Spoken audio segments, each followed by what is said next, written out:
Hi everybody, my name is Eli. I'm Jason. Caden. And we're at Yahoo on the Torah YouTube channel. And we thank you guys very, very much for hanging out with us. We are your family. You guys are our family. We love you guys very, very much.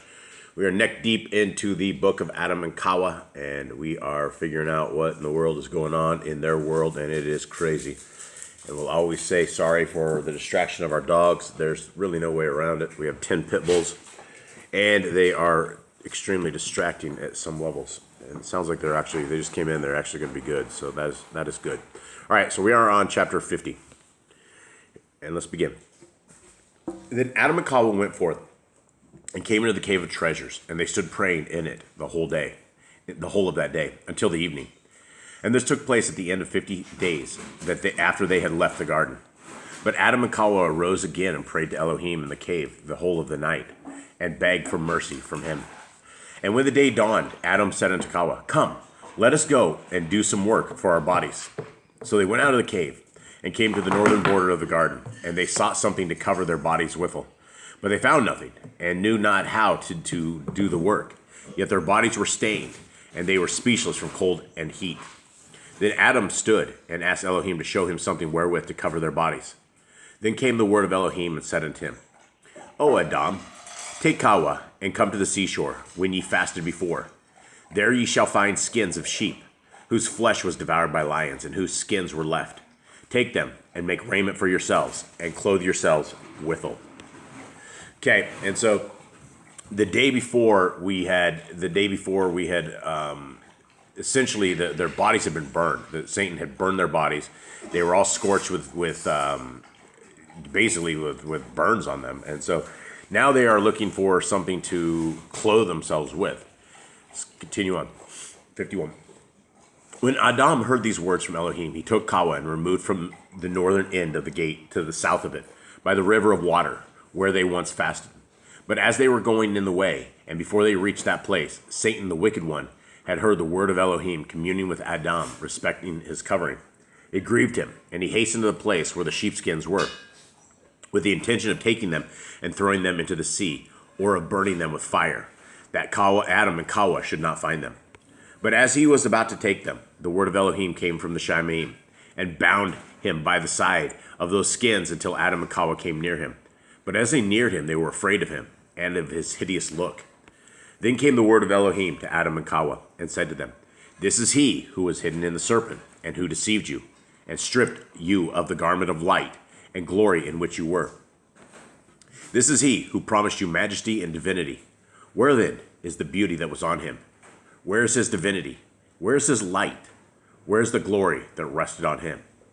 Now this figure is hideous. He has become abominable among messengers, and he has come to be called Satan. O Aḍam, he wished to take you from this earthly garment of sheepskins, and to destroy it, and not let you be covered with it. What then is his beauty, that you should have followed him, and what you have gained by hearkening to him? See his evil works, and then look at me, your creator, and at the good deeds I do to you. See, I bound him until you came and saw him, and beheld his weakness, that no power is left with him. And Elohim released him from his bonds. All right, anything, gentlemen? So Satan's trying to take their clothes, right? He's trying to mess with them more. He really hates Adam and Eve. He really hates him, and he's sitting there trying to get rid of it. And y'all just like, all right, you have to sit here until they come by and get the thing. So he's probably just sitting there for a bit, really angry about this whole situation. Yeah, bound like an animal, right? And so therefore, Satan is a nasty looking thing. He's evil looking, and it even says he's abominable to the messengers. Like they're repulsive. Okay, final chapter.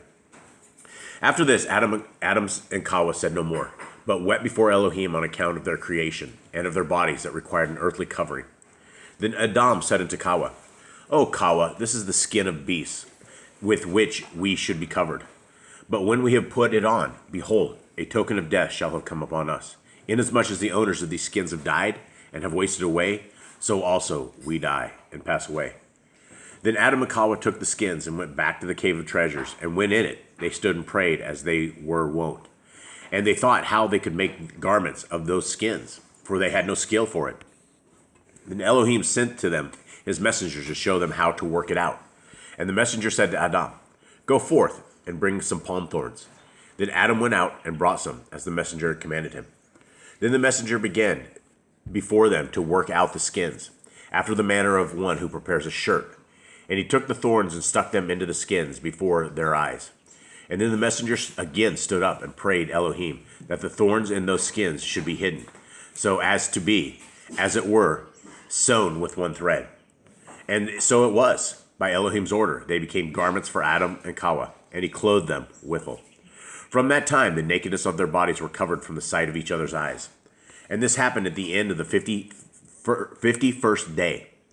Then Aḍam and Ḥawwah, then when Aḍam and Ḥawwah's bodies were covered, they stood and prayed, and sought mercy of Yahuwah and forgiveness, and gave him thanks, for that he had mercy on them, and had covered their nakedness.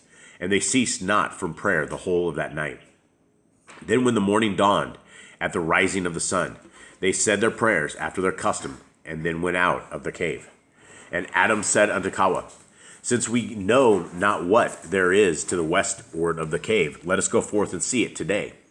Then they came forth and went towards the western border. All right, so one of their first skills was learning to make clothes. Yeah. Learning how to exactly make things, and everybody, everything that has ever been put out, everything that's ever been designed, all came from our Creator, right? He knew how to make clothes. He knew how to make this stuff, and the messenger seems that the messengers seem like they know how to make things as well. We know that when Satan fell, he was able to make fire. He was able to make, they have power, right? And that's the thing, that we don't have this kind of power that the messengers and the demons have. We have the power of prayer, and we have someone stronger than the demons that are able to take care of us, which is Yahuwah. And when he dispatches the messengers, but as far as the power that they have and they possess, it is something that is very, very real. It is something that is terrifying to us, because we just don't have that same kind of power that we have, that we are able to do these kind of things. And so it's dangerous for us. And when you have things that hate us, that literally they want to have us killed, then they are against us, and they have this kind of power against us. So with that, everybody, we will leave you guys for your day. We hope you guys are having a wonderful week. We hope that you guys are blessed. We love you guys all, and we will say goodbye. All right, shalom.